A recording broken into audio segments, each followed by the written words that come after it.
Las opiniones y comentarios vertidos en este programa no son responsabilidad de TV Azteca, sino de quien los emite.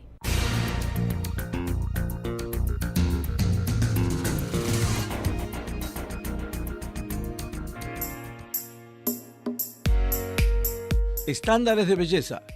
¿Quiénes son los que lo imponen?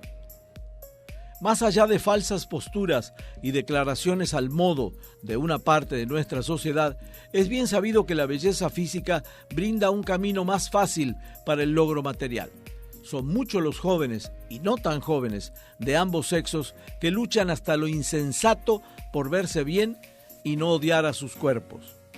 ¿Hasta dónde llega el sacrificio para mantenerse en forma cuando la naturaleza no te provee de ese privilegio? ¿Se requiere de modelos nutricionales para evitar problemas? ¿Quiénes son los que incitan con modelos inalcanzables a lograr esos estándares?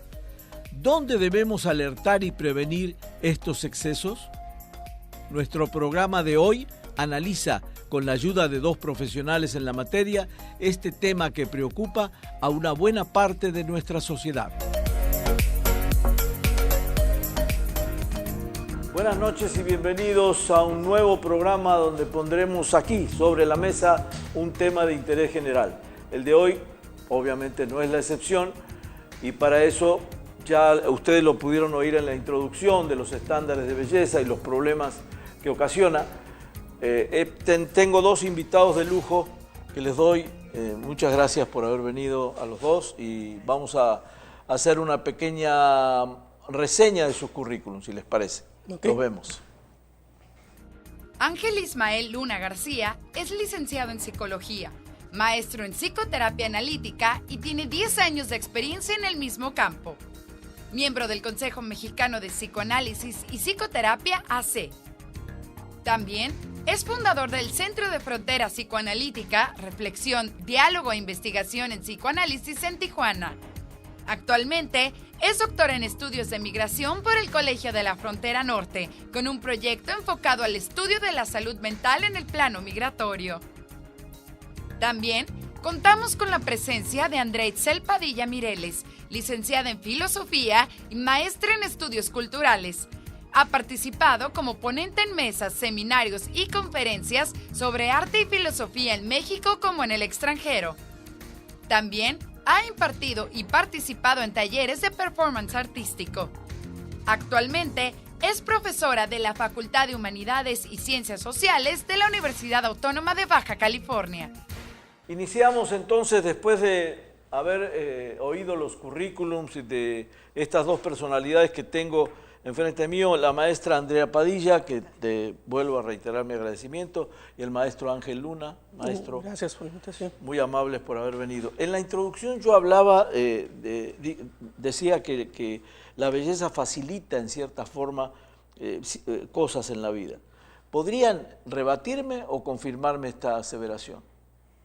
¿La facilita o no la facilita? Bueno, adelante.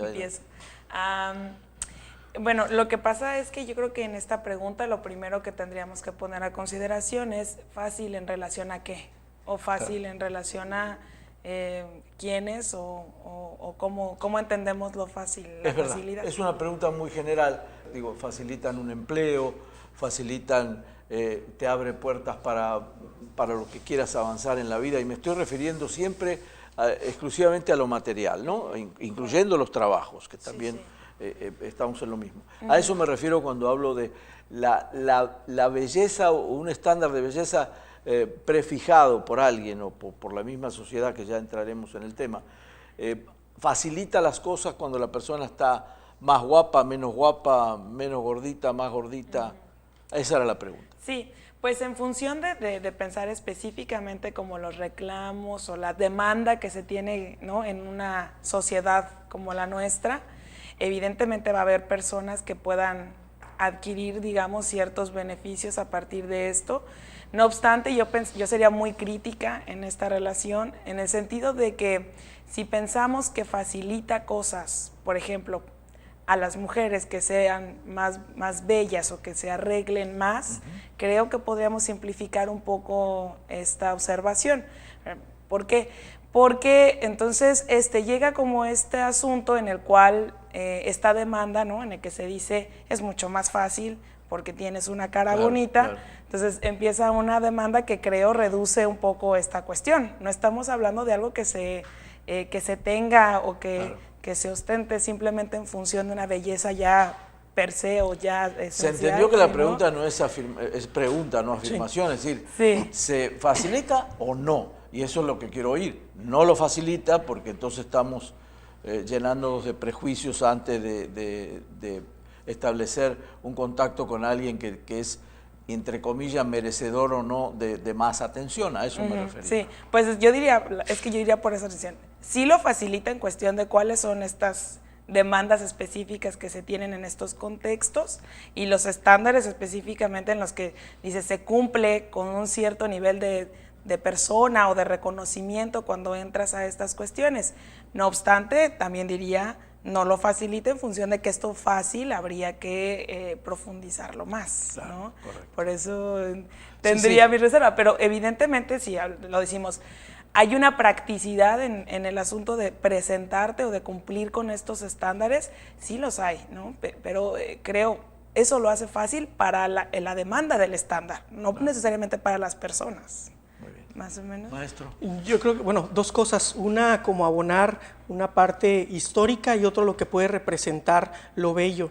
Creo que es importante considerar que las categorizaciones o la consideración de los atributos como bello no es algo exclusivo de esta época. O sea, si nos remontamos a los griegos, hay atributos que se consideran valiosos, como la valentía en el hombre o la capacidad para tener hijos en la mujer.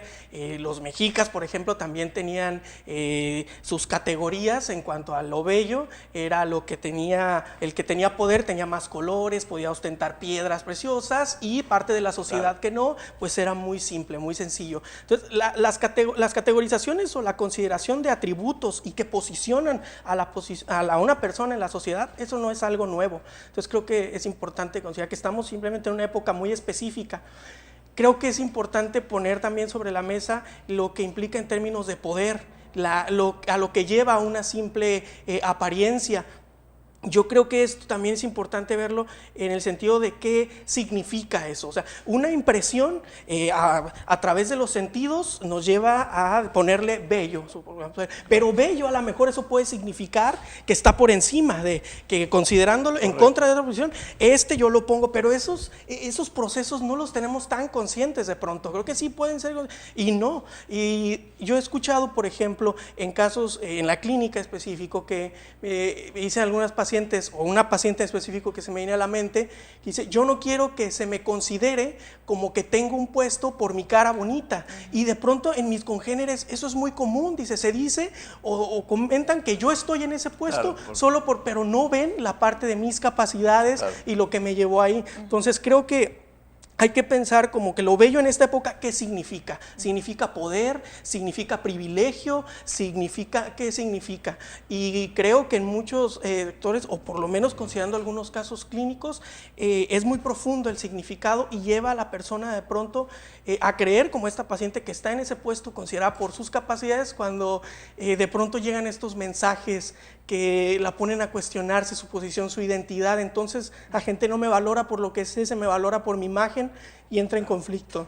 Si regresamos un poco a la época de los griegos o la época de los romanos, que también calificaban a la belleza de una manera especial y trataban a la gente más bella de otra manera especial. Eran sus modelos, eran los modelos de los artistas, eran otra cosa. Yo creo que la gran diferencia es la época en que vivimos, es decir, la inmediatez, el teléfono celular, el poder transmitir fotos al instante. Ahora sí que el poder transmitir belleza o fealdad al mismo tiempo, es decir, hasta los bullying, los memes con bullying que hacen entre los niños, si tu novia es más fea, hay formas de comparar mucho más rápida. Y no sé si eso al final de cuentas hace un daño a la sociedad y no nos ubica bien en donde debemos estar.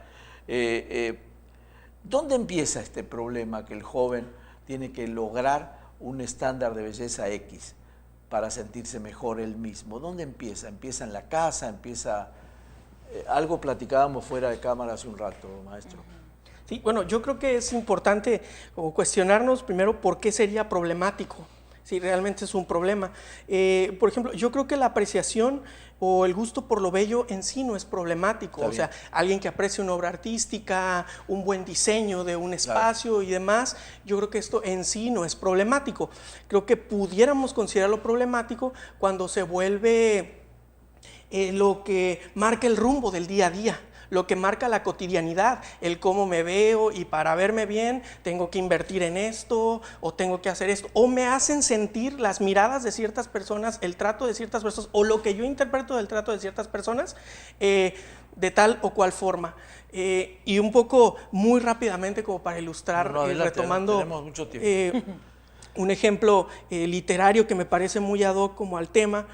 Kafka tiene un cuentito que se llama Un artista del hambre, y a propósito de la fealdad, en el siglo XIX, que es cuando lo escribe, y poco antes, él plantea que antes los circos tenían entre sus exhibiciones a los considerados anormales, a los fenómenos, y estos eran los que tenían un espacio en el circo, podían pertenecer al circo.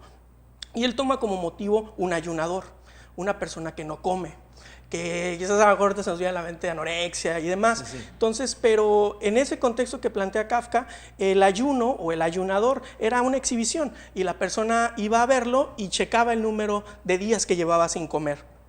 Para problematizar un poco esta situación y llevarlo como a significados más profundos, Kafka al final muestra una revelación de este artista, de este ayunador, cuando le dice al guardia: no debes aplaudirme y no deben admirarme por lo que yo hago, porque lo que yo hago es no comer, porque no encuentro un platillo que me llene, no encuentro un platillo que me dé satisfacción. Yo estoy aquí obligado a hacer esto, y ustedes me aplauden y creen que me estoy esforzando. No me estoy esforzando. Entonces, hablando de un vacío muy grande de este sujeto, sí, muy concretamente puesto en la comida, y que no puede llenar algo. Un vacío que lo llenaba con el ayuno, paradójicamente. Paradójicamente. Claro. Entonces, creo que de pronto lo que puede significar para una persona el ser vista o el ser considerada bella o no, así como de pronto nos saca esta sorpresa Kafka al final con esta revelación, creo que cuando indagamos en los casos de individuos para los que esto es un problema al día a día, nos encontramos con experiencias que vienen, por ejemplo, desde la niñez,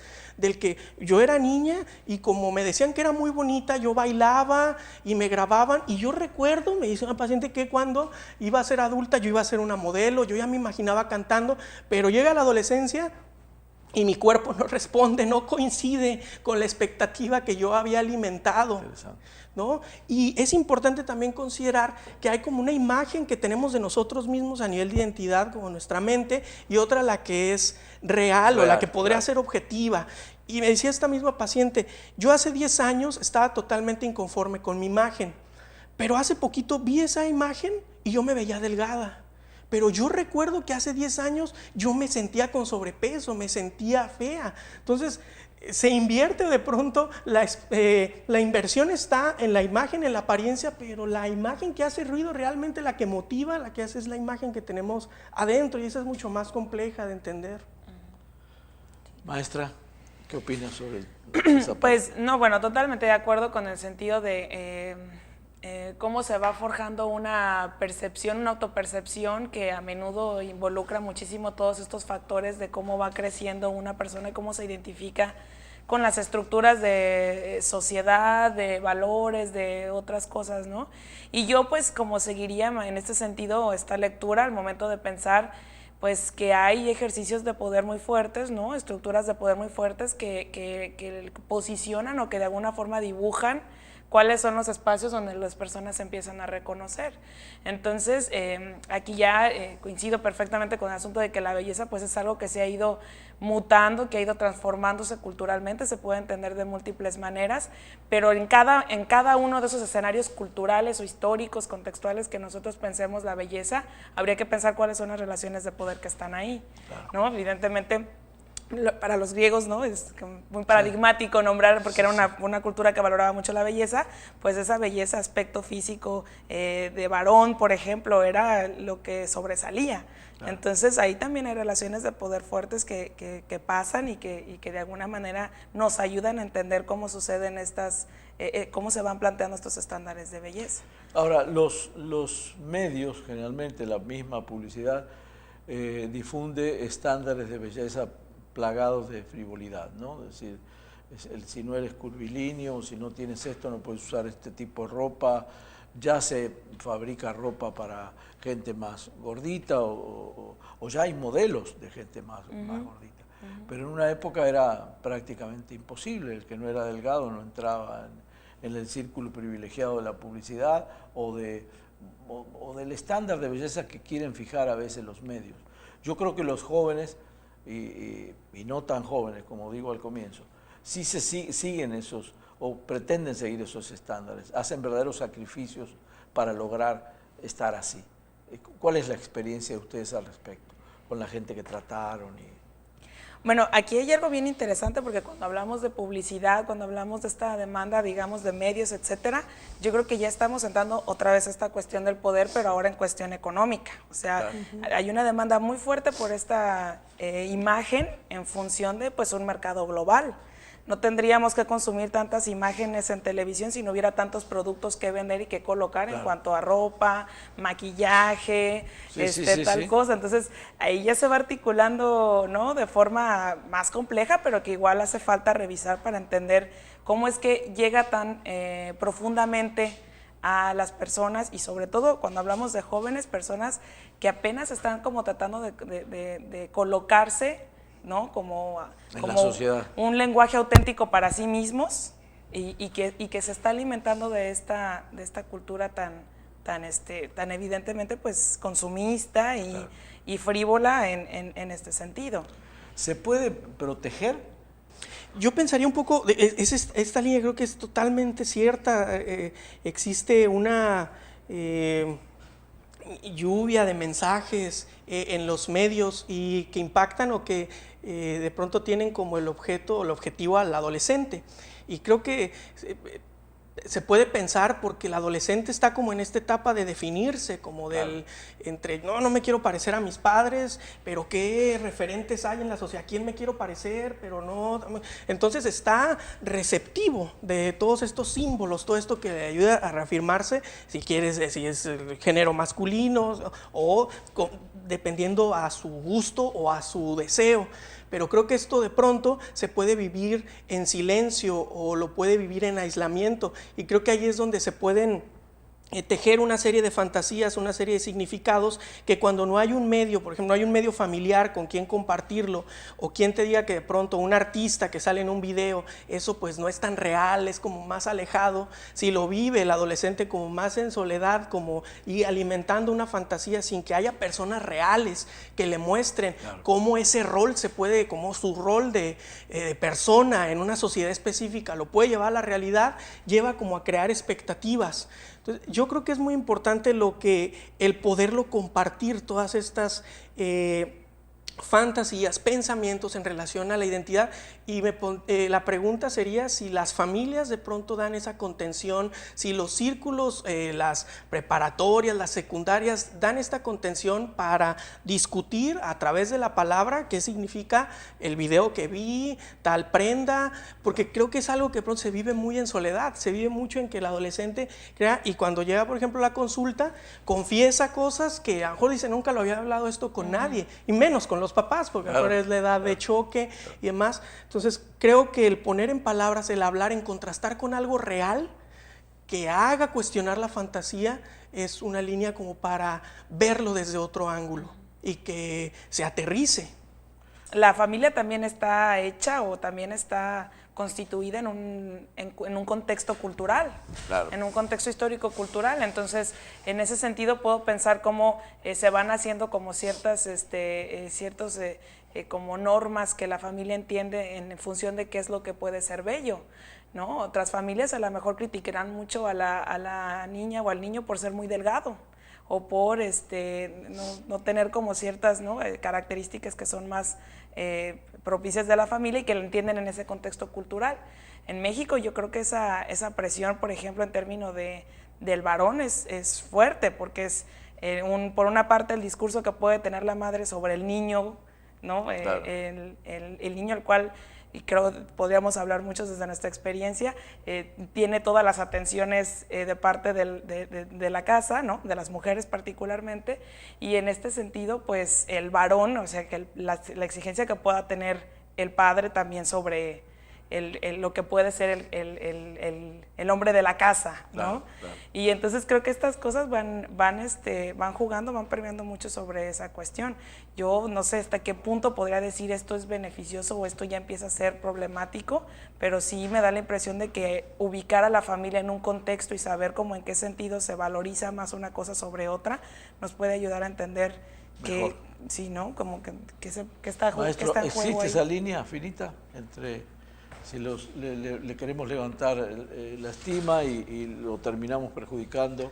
Sí, yo creo que a veces quisiéramos como respuestas sí que resuelvan o nos aclaren las situaciones de manera muy simple, pero creo que es más complejo que eso. O sea, claro. la paternidad, la maternidad en sí es una tarea sumamente compleja y como ahorita les comentaba, yo soy padre, pequeñín, y como les comentaba ahorita es algo que remonta a elementos de la mente generacionales.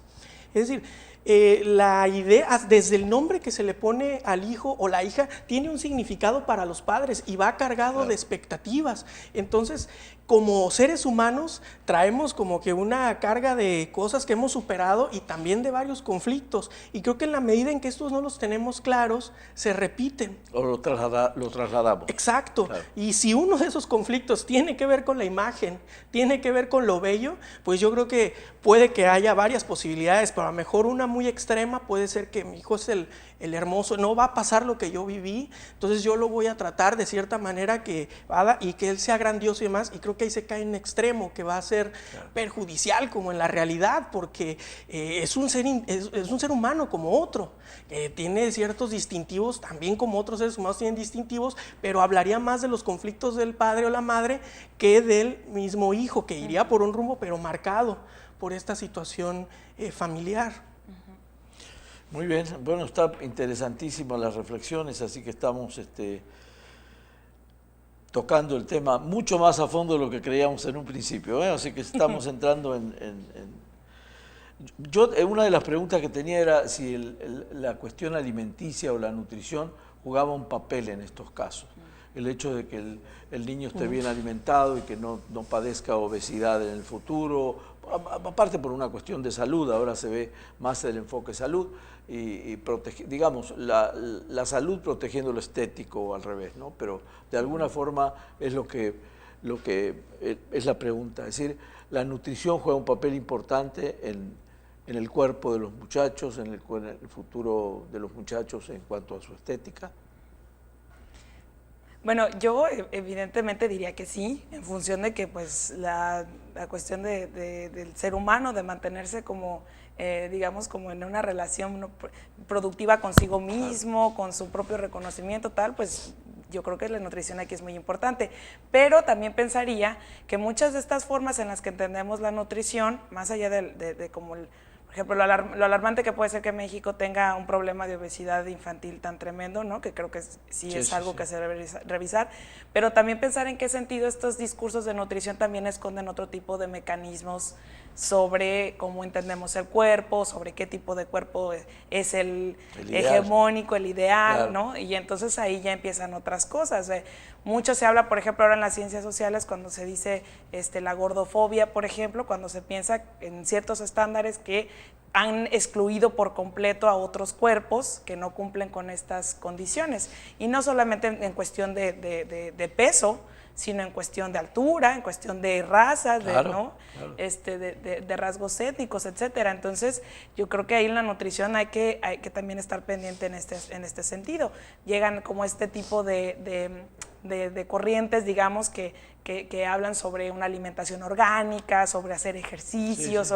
Y bueno, eso también es complicado porque digo, esto no significa que no sea una disciplina igual que la que te puede dar un estándar, Entonces aquí lo importante creo que también es que el individuo, la persona, independientemente de la edad, ahí sí ya pensando no solamente en jóvenes, pueda lograr otro tipo de acercamiento consigo y con su cuerpo, que no sea solamente este sentido disciplinario, de tengo que comer así, o tengo que hacer tanto ejercicio, o tengo que, ¿no? Y que revise un poco más como esa propia relación que tiene, que es muy complicado por todo lo que está alrededor, pero yo creo que pensaría un poco más por ese lado antes de decir la nutrición, ¿no? Esta es la buena nutrición, claro, para que los individuos puedan estar, ¿no? Plenos. Muy bien, vamos a un corte, vamos a ir a un corte y seguimos hablando sobre estos estándares de belleza. No se vayan, por favor.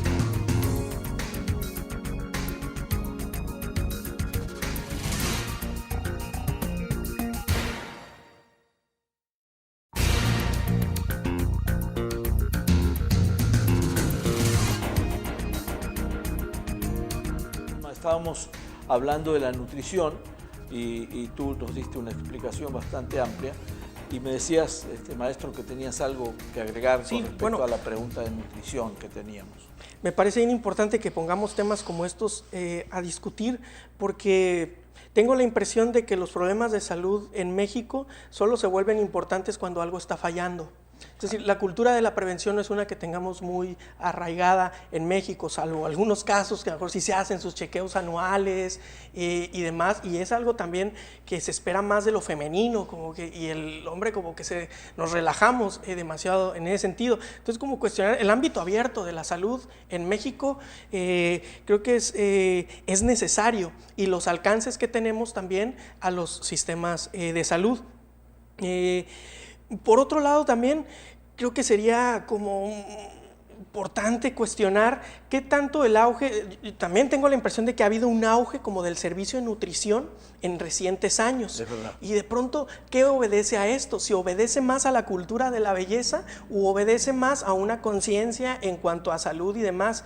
Yo tengo la impresión de que obedece más a estos estándares de belleza. Claro. Y entonces seguimos hablando como de estas dos imágenes, con la identidad que tengo interna, que es más mental, versus la del cuerpo, la que tengo una percepción. O sea, se ataca como parcialmente. Desde el ámbito de la salud también tendría que haber una revisión desde la cuestión de identidad, que es más bien psicológica, y cuestionar también si esta invitación a la nutrición o lo que llama atención a la nutrición es más bien para aliarse con estas condiciones, con estos estándares, o si tienen que estar más inclinados al ámbito de la salud. Si no están inclinados al ámbito de la salud, implicaría que así como hay comerciales, como hay videos, como hay de todos otros temas, también tendría que ver de salud, también tendría que meterse en las escuelas, en la cotidianidad, la problematización de la salud en un sentido de prevención, no hasta que ya estamos padeciéndolo. Claro, yo creo que ahí en ese tema específico hay una tercera pata, que es la comercialización, el comercio, es decir, la nutrición a través de un marketing que trabajó precisamente ese mercado, se establece un comercio impresionante. Ahora la nutrición es un gran negocio, es decir, es lo mismo que los alimentos orgánicos o que la inclinación vegana, todo se ha vuelto un negocio impresionante. O sea, ya después cuesta trabajo discernir si esto ya está enfocado para prevenir la salud o se ha vuelto un gran negocio, como puede ser parte de la medicina. La pregunta para ti, Andrea, es, en especial en estos estándares de belleza, ¿se siente más presionada la mujer? ¿Ataca más a la mujer que al hombre? Bueno, siempre es difícil decir que hay alguien que está siendo más afectado, ¿no? Creo que sí habría que tener como esa reserva. Evidentemente, aquí yo creo que me pasaría algo similar a lo que dice Ángel con la nutrición, pero yo lo vería en cuestión del problema de la violencia hacia las mujeres, ¿no? Que entonces esto empieza a darnos, o empieza a ser más visible una problemática que creo que aquí ya va un poco más hacia el lado de la cuestión del género y no necesariamente solo en términos de estándares de belleza.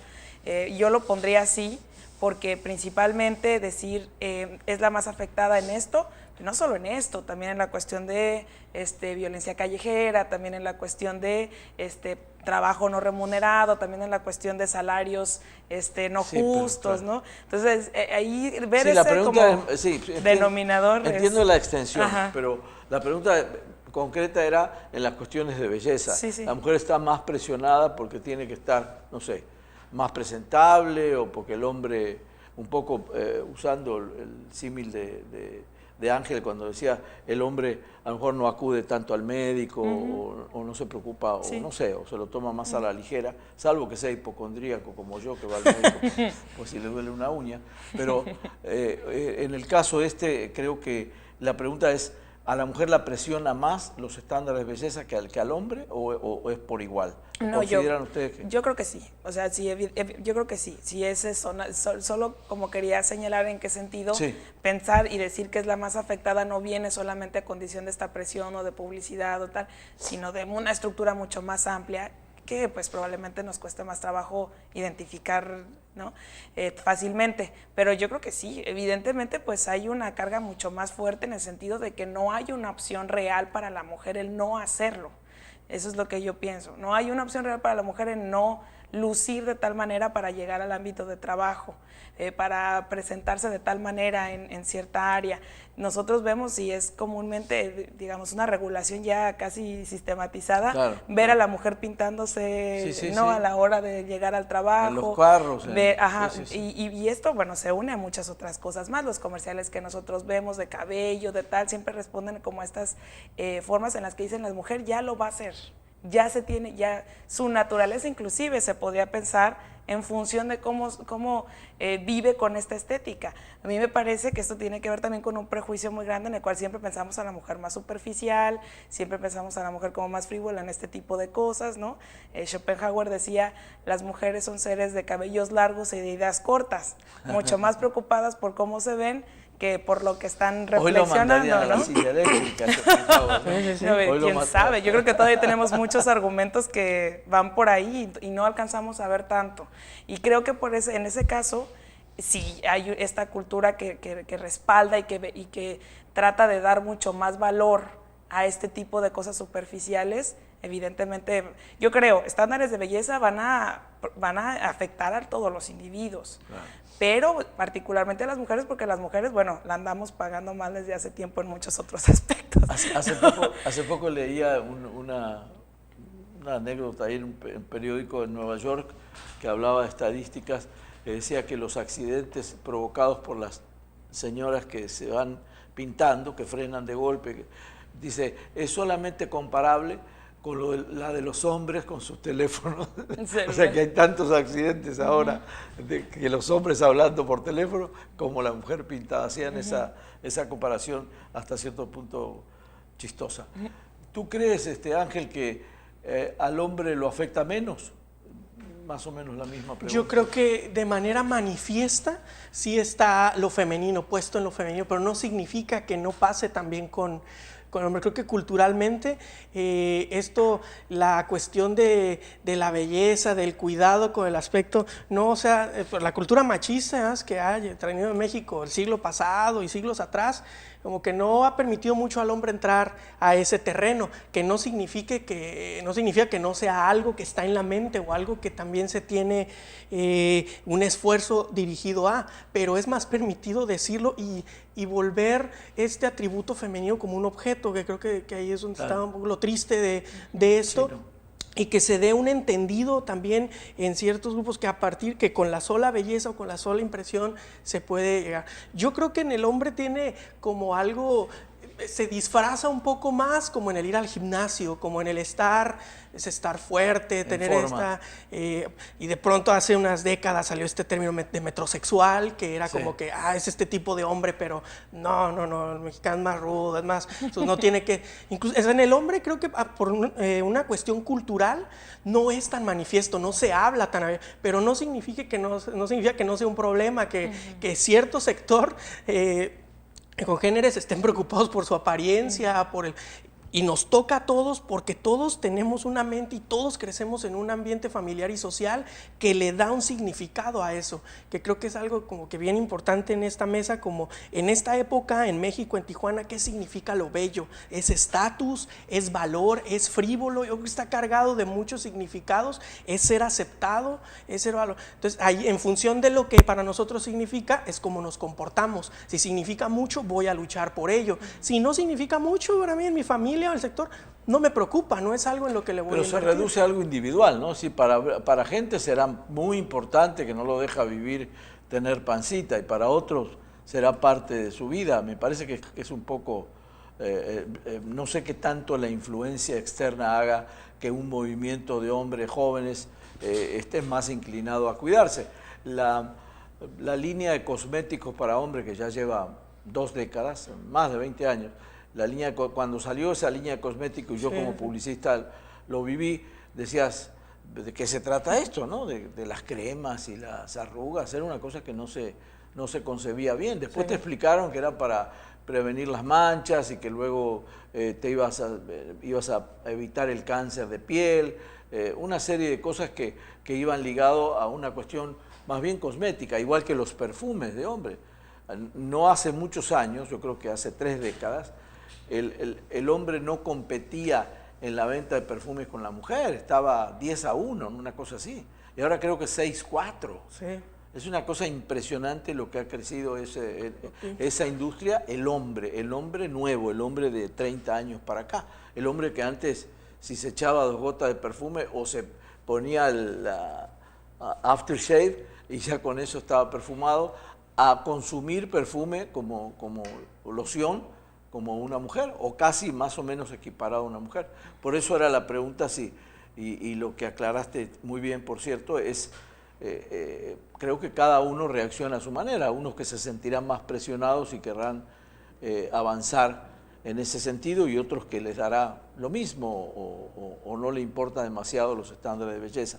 Yo les preguntaba antes qué tanta influencia tienen los medios, los artistas, todo en general, los cantantes, todos, cómo los vemos, cómo nos vestimos, cómo líneas de ropa que tampoco eran impensables hace 20 o 30 años, de un cantante que lanzara su línea de ropa, ¿no? Para verte como él, no sé, ¿no? De repente futbolista. el cantante es de 48 kilos como Marc Anthony, todos se quieren ver de 48 kilos y es imposible. Entonces, un poco juega, o mucho para mí juega, todo lo que significan los medios, todo lo que significa la misma publicidad y lo que la gente absorbe y decide hacer. Porque al fin de cuentas, como tú también lo mencionabas, estamos expuestos o que cada uno haga su análisis de su vida y avance o no. A mí como que me gustaría agregar nada más Sí, algo adelante. en función de como los niveles de violencia que alcanzan a llegar a los que alcanzan a llegar estos estándares de belleza, ¿no? En función de pensar, por ejemplo, cómo esto que hace 20 o 30 años no era tan común, empieza a arraigarse, a hacerse cada vez más amplio, a hacerse cada vez más visible, y en qué sentido este tipo de estándares han estado impuestos en las mujeres desde muchísimo más tiempo atrás. Claro. Entonces, a lo mejor ahí no como pensar en que no pase, y como lo mencionaba, ¿no? Que sea menos manifiesto o que a lo mejor no lo podemos percibir tanto, sino como la historia que hay detrás que posibilita que estas prácticas sean violentas sobre las mujeres a tal nivel, y que apenas empezamos a reconocer en función de cómo se controla o cómo se tiene una especie de dominación, digamos, sobre las prácticas que tenemos sobre nuestros cuerpos. Claro. Y aquí yo volvería otra vez a la idea de que toda esta maquinaria tan fuerte sobre la estética corporal, la forma de cómo nos presentamos, está muy articulada con un mercado neoliberal que va como haciendo estas prácticas en las que dice cómo se reconocen los géneros, cómo es lo femenino, cómo es lo masculino, y entonces hacemos campañas, ¿no? Transnacionales, sí, productos, tal, y así se va haciendo como un estándar de el hombre exitoso, la mujer exitosa, cómo se tiene que ver uno, cómo se tiene que ver otro. A partir de la otro, belleza, claro. Y que eso... Claro. Aunque se esté haciendo más fuerte ahorita, pues ya ha pasado mucho más tiempo, ¿no? Particularmente con las mujeres, ¿no? Esa sería como una observación. No, nada más abonar a lo que comenta Andrea, que valdría a lo mejor echar memoria algunas décadas atrás, en el cómo desde las bromas o desde la cotidianidad, que creo que el elemento de cotidianidad y cómo estos mensajes los vamos haciendo parte de nosotros es muy importante, pero el asimilar al niño, al masculino con la mujer era una ofensa. Claro. Estás llorando como niña, estás pegando como niña. Entonces, si la belleza estaba ligada con lo femenino, entonces era algo que se iba a evitar, es algo que, porque me acerca a ser como una mujer y yo no quiero ser mujer en esta cultura, ¿no? Claro, claro. Sí, es verdad, son puntos que vamos aclarando Hablabas al principio, existe una cultura visual que alienta a los cuerpos delgados, que es lo que hablábamos, que tú decías, no es de esta época, ya viene desde hace tiempo, pero a mí se me ocurre que últimamente crean como una especie, últimamente, quizás 20 años, crean como una especie de obsesión en los niños, y no hablo de mujer u hombre, pueden ser cualquiera de los dos, gordito, gordita, crean como una especie de obsesión para seguir esos lineamientos. ¿Cómo se puede prever eso? Mediante la psicología, mediante la filosofía, ¿cómo podemos prever o tratar de educar al niño en su etapa para que, no educar, porque educar es una palabra pretenciosa, pero sí guiar en cierta forma, que creo que en la primera parte vimos algo de eso. ¿Cómo podemos guiar a una niña o no dejarse obsesionar por eso? ¿O es más lo que tenemos afuera que absorbe más que lo que podemos hacer en casa? Esa es una pregunta. Ángel, ¿o tú? Yo creo que reflexiones como las que tenemos acá, como poner sobre la mesa, ¿qué es más importante, el tener o el ser? Creo que es algo que también se tiene que no es muy común en esta época, en estos días que estamos viviendo. De pronto la mirada, el tema de la mirada como algo más inmediato, como que puedo tener una impresión en nuestras prácticas del día a día, nos podemos dar cuenta que podemos tener una impresión de alguien a partir del verlo, pero cuando tenemos una aproximación a ese individuo, a partir del habla, a partir de una conversación, de entender, se nos cambia de pronto a veces el panorama. Es decir, tenemos de pronto una sociedad muy individualista, muy del yo solo, y a partir de lo que yo veo interpreto cosas, y en función de lo que interpreto me comporto. Entonces creo que ese aislamiento que trae esas individualidades de pronto traen el que se sostenga en lo que trae los medios, en lo que cierta cotidianidad trajo un significado para mí, el que tal usara tal perfume, como ahorita lo comentaban, trae tal coche, tal, y el significado que se le da tal. Pero como lo vivo yo en silencio, como lo vivo yo en lo que significa para mí, al no compartirlo, al no discutir lo terrenal que es, o lo viable que es o no, creo que eso de pronto le quita la fantasía, el poder salir de lo individual, y que estamos en una sociedad muy individualista. Entonces en ese sentido creo que vamos un poco en contra. Y también quizás las dinámicas familiares, los estilos de vida, donde ya la madre también trabaja, donde el niño está en la guardería, o donde está, creo que eso tampoco favorece mucho el que haya como vínculos, por lo menos de los padres que antes había en otras épocas, por lo menos que la madre estaba a lo mejor en casa bajo el cuidado. Ahorita eso se está reconfigurando, y como que nos está tocando investigar qué impacto. ¿Es mejor que esté con la madre? ¿Qué impacto tiene? Y yo creo que en los primeros años, el maternaje es un tema muy complejo, porque hay quien tiene el deseo de ser madre, hay quien no tiene el deseo de ser madre. Entonces, para quienes sí es una experiencia y eso no es ni bueno ni malo, es como pasa, y eso se explica también por la experiencia de la madre cuando fue hija, qué representó para ella y demás. Pero sí creo que en el ámbito de la familia es donde o se van a enfrentar esas cosas o se les va a evadir. Si se llega cansado y no se habla de la cotidianidad, los rituales de la comida que había antes, muchas situaciones se han ido perdiendo en esta época, y nos está tocando como ver qué hacen las familias ahora cuando ya no tienen los espacios entre semana, cuando a veces ni los fines de semana comparten. Queda a lo externo, queda a los medios, queda el niño de pronto ya con la tablet. Ese abandono de pronto a la interacción, al explicarle al hijo qué significa esto, creo que ese es el riesgo, no hacer ese ejercicio de digerirle lo que va a absorber de golpe a través de los medios o en la cotidianidad. Entonces, yo creo que esta interacción debe darse para poder acompañar en el desarrollo a los hijos. Entiendo que la adolescencia puede ser más complejo, pero... No, pero está bien definido qué es lo que se puede hacer, ¿no? Bueno... yo totalmente de acuerdo con lo que acaba de mencionar Ángel. Yo pensaría también a lo mejor aquella no necesariamente como filósofa, sino también como feminista, el generar como conciencia crítica, pensamiento crítico sobre qué es lo que estamos viendo y qué tanto lo que vemos se presenta como natural o saludable, cuando en realidad pertenece como a ciertas élites de poder o de hegemonías que esconden estos ejercicios de violencia. Entonces ya cuando vemos mujeres en televisión, ¿qué se nos está diciendo? Ya cuando vemos publicidad sobre qué es bello, qué no, o qué producto que tenemos que comprar, ¿no? ¿Qué se nos está diciendo realmente, ¿no? Y atacar estas instancias, ver publicidad sexista o publicidad discriminatoria y llamarla como lo que es, reconocer el problema, que creo que es algo de lo que hacemos en este programa también. Entonces, claro, abrir espacios, que no solamente vengan a reconocer lo que decía en cotidianidad sobre qué tanto hace la familia o qué tanto hace el niño o la niña con sus espacios cercanos, sino también pensar en lo macro, en cómo esta publicidad, o sea, se pueden hacer cosas mejores, ¿no?